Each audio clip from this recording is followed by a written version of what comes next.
So, Blue, this is your second less lethal incident this week.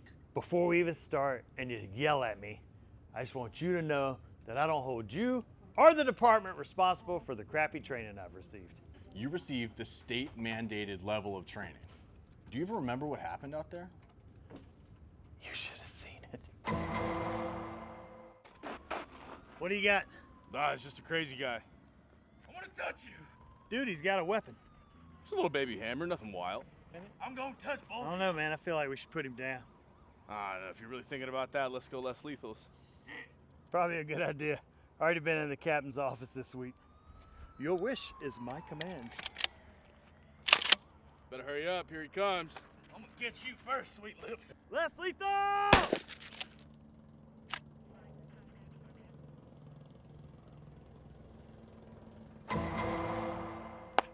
Big welcome back to my entire USOW family, wherever in the world you may be.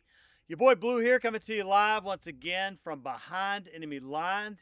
And ladies and gentlemen, we're about to get down to the shotgun so nice, I had to buy it twice. But before we break that bad boy down, if you're enjoying this kind of comical content and this type content, you can do us a huge favor going over and supporting the biggest sponsor of our channel, and that is USOverwatch.com, the West Coast premier training group.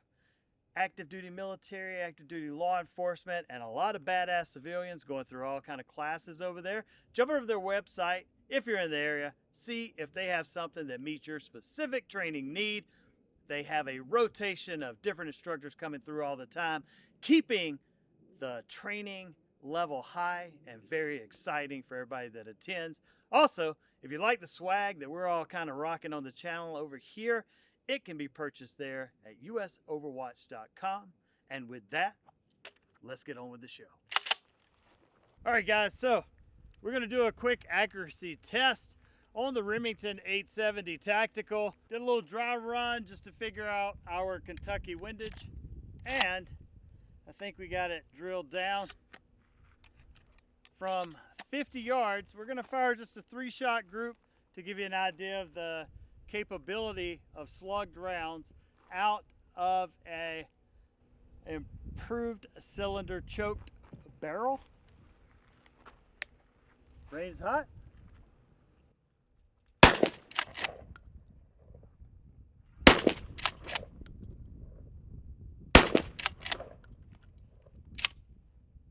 All right, let's move down range, see how we did. All right, guys, so we've moved down here. We've got one little nick there, 1, 2, 3, 4, 5, and a little flyer there. Accidentally marked them in the wrong order, but as you can see, you can hit a target from 50 yards with a shotgun. Just make sure you know your holds for Kentucky windage, and definitely probably need to adjust this little bad boy over a little bit. Now, we've got these marked off. We're gonna do a little run and gun and just see what our times look like with a 12 gauge versus other firearms we're going to be featuring on the channel in the future. So we're going to run a little drill we created over here. It's called the CA10. Sometimes you're in certain places where you can only have 10 round magazines, so we wanted to make a course where we could evaluate all firearms somewhat equally. Now, one thing I did want to note, the front placard that we're running here is from our friend Tim over at Hefty Arms. I did pay for it because he makes cool gear. However, he did give us a discount code to share with you guys. It'll be down in the comments.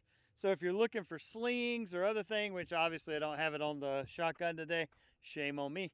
But they have good slings, some software that you can use various means. And today we're going to use it because when you run a shotgun, you have to feed this bitch or it will run dry. So 10 rounds, I have my reloads here. G's gonna be on the timer and we'll explain the course. All right guys, so like you saw in the beginning when we did our little accuracy drill, this little cone here marks a 50-yard line. So from the 50-yard line, we're gonna fire one slug round in our far left-hand target, one slug round in our far right-hand target. Then we have these two targets here a little bit closer in. We're going to do 2 buckshot rounds on each of those targets. First target is supposed to be as you're moving. Second target is you're using this target for cover while you fire your remaining 2 rounds. Then you're going to sprint down to our 7-yard line. From the 7-yard line, these 2 targets there, 2 shotgun shells into each target as you were 2 buckshot rounds into each target, which will facilitate the need for a reload. Thankfully, we got a little placard here, so we're able to reload on the go.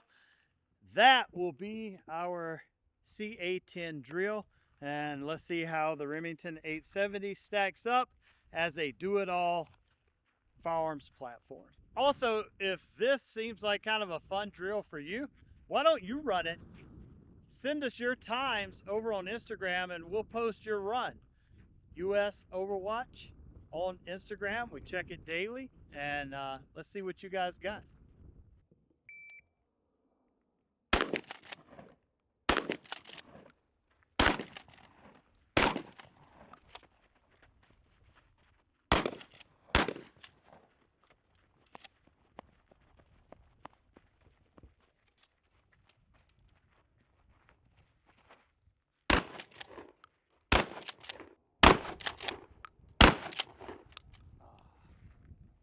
All right, guys, ate up the thumb a little bit.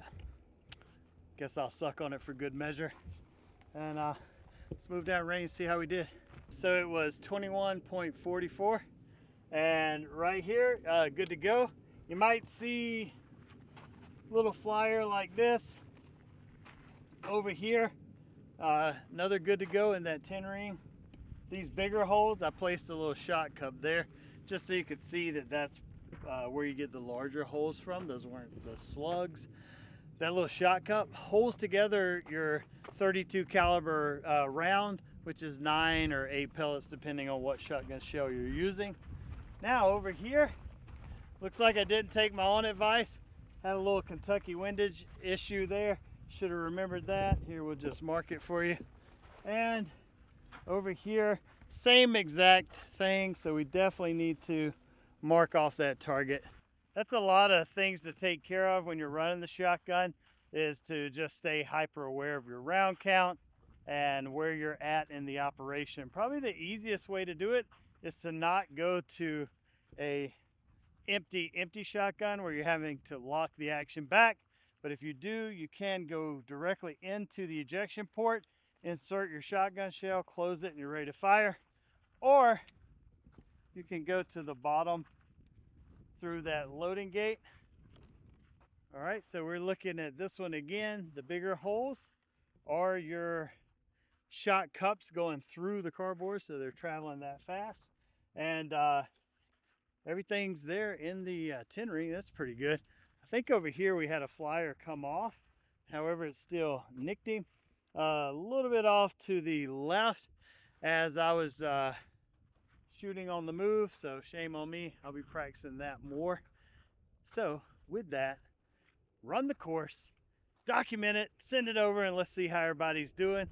Why don't you show us yours over at Instagram at US Overwatch?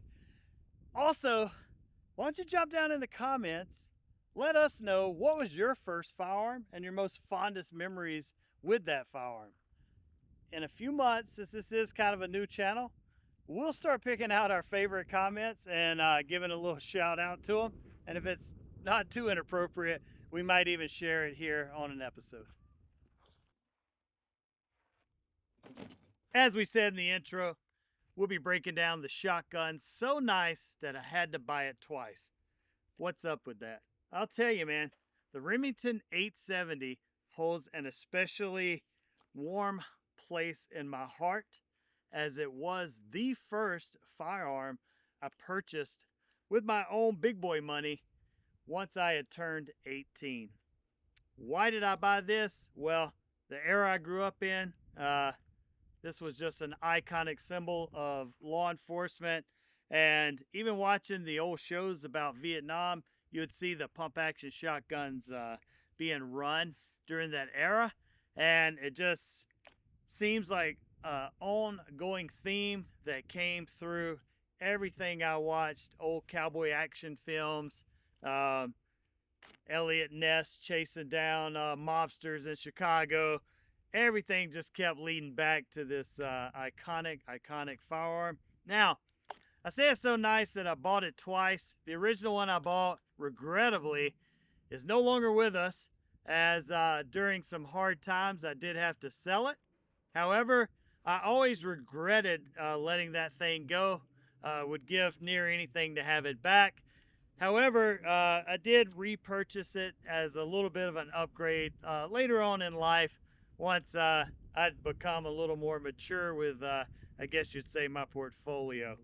Now, what is so amazing about the Remington, and why did I keep choosing that? So, the Remington came about way before the 870 model.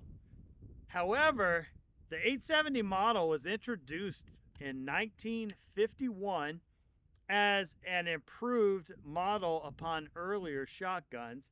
And one of the main improvements was the double arms on this pump action here, which allowed for a little more reliable, a little more smooth pumping action of the shotgun, where before they were relegated to just one arm, which could cause, especially under duress, some binding when you went to pump the shotgun. Now, not taking anything away from the other amazing brands I've been issued and used during my crazy career: Winchester, Mossberg, and Remington.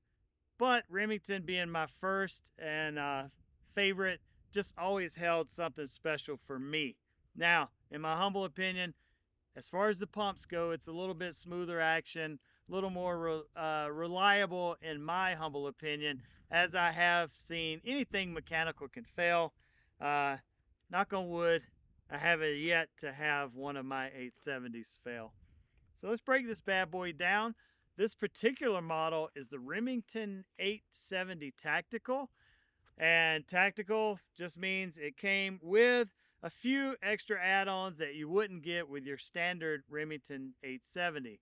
My first purchase was a Remington 870 Express, which at the time was a budget model. And I do remember adding a little magazine tube extension so I could get a few more shots in there.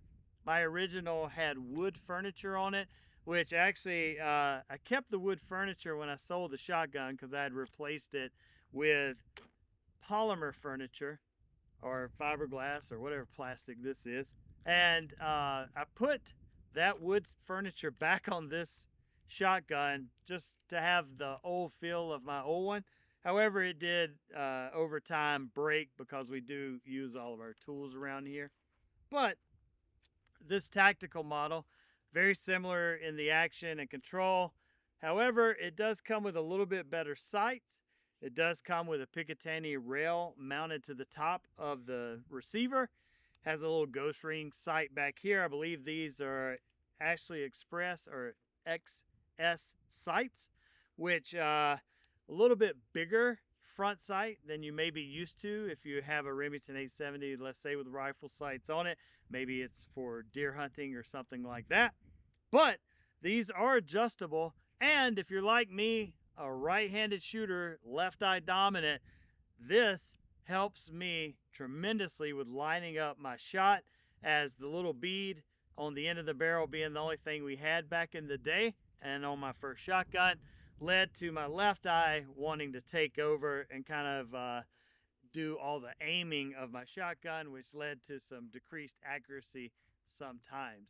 Now, the tactical comes with the barrel band magazine support, comes with the extended magazine tube, and depending on the length of shells, whether they're 3-inch or 2 3/4, you can get 6 to 7 rounds here in your magazine tube. Now, this foregrip has been replaced with a Magpul foregrip. The reason I like this one is it does give you a slight hand stop when you're working the action to the rear. It also gives you some M-lock options for mounting a light or something like this if you're going to use this in a defensive manner. Now, I kept mine slick on the sides just because I like to be able to remove it from the scabbard relatively quickly. And I'm trying to figure out just exactly what light I want to use. if you're going to be sticking around the channel, you'll see a lot of these things are works in progress, and we swap gear around a lot. But something about the 12 gauge just lends it to being, I don't know, a little more sexy when it's nice and slim. I think you'll get that. Now, moving back from there, like we said earlier, you do have plastic hardware. Should outlast the wood, regrettably, and just a little rubber butt pad on the end there. Now, inside the tube is what makes this tactical model a little bit better. It is threaded so that you can add different chokes into the end of the barrel. And if you're familiar with shotguns, adding an improved cylinder or modified choke helps you to tighten up your shot group. Just be sure not to go too tight on your choke if you're going to be using the shotgun to also shoot slugs or less lethal rounds. And hopefully you load the right ones at the right time. Now, we said it came about in 1951. Shortly thereafter, it was picked up for military use and adopted by the U.S. military around 1960. And the Marine Corps started using it around 1966. And scatterguns, street sweepers, whatever name they're affectionately known by, I think a lot of people remember them being referred to as trench brooms. And trench warfare led to these being used, which is kind of neat because now we've gone by decades, centuries, and we are back in the Ukraine area fighting in trenches again. Now you're seeing a lot of drone warfare, which has brought around the resurgence of shotguns being used, more so with turkey loads, just to down those drones that are causing so much trouble to all the guys over there. Very interesting to see these things come back into wide use. Now, the shotgun, particular one, has a 18.1 inch barrel, making it legal. You can find them in many different configurations. Sometimes they've had added pistol grips. They've been shortened, used for breaching. You'll see it used with slugs for more distance accuracy or accuracy work, and buckshot just to be most devastating at close ranges. With a standard double-aught buckshot round at close in, it's like getting hit with 8 to 9 .32 caliber bullets at one time if you take a full shot of your buckshot load at close range. The other thing is, with this being a manually operated action, incredibly reliable and allows you the ability to swap between rolls as you need it. So, is it the coolest, latest, greatest thing out there? No. Is it still a viable option? Absolutely. And depending on where you live, this may be a better option for self-defense than what you may or may not be limited to. Anyway, we just thought, as a good introductory to the channel, we'd want to focus on a firearm that was near and dear to my heart, and the Remington 870 is the nearest and dearest, and will forever, ever remain as the first firearm I purchased. So if you don't have one in your armory, highly suggest you go down that road and get one. Now, with that, always appreciate everybody jumping in there. You already know the things to do if you enjoyed this episode. Like, subscribe, hit that notification so you don't miss anything. If you want to follow us on the daily, should the channel get nuked, not that that would happen, USOverwatch.com on Instagram, where you can keep up with everything that we have going on. And with that, we always leave you with a golden nugget of wisdom. And for this golden nugget of wisdom, we'll bring back in the captain, Max. My golden nugget of wisdom today here with Blue is history is filled with men who thought they had more time. So whatever you want to do, get out there and do it, because you never know when you won't have any more time. That hits solid, especially with the old dude on set. Appreciate you, brother. Gotcha. All right, guys, wait, don't run away, don't run away. If you're digging the merch, jump over to USOverwatch.com. There's a shop over there where you can get it. If you're in the SoCal area, jump out on the range with us. We always have the best time. And with that, Max, Blue, on behalf of Nikki G and the rest of the USO crew, we are out.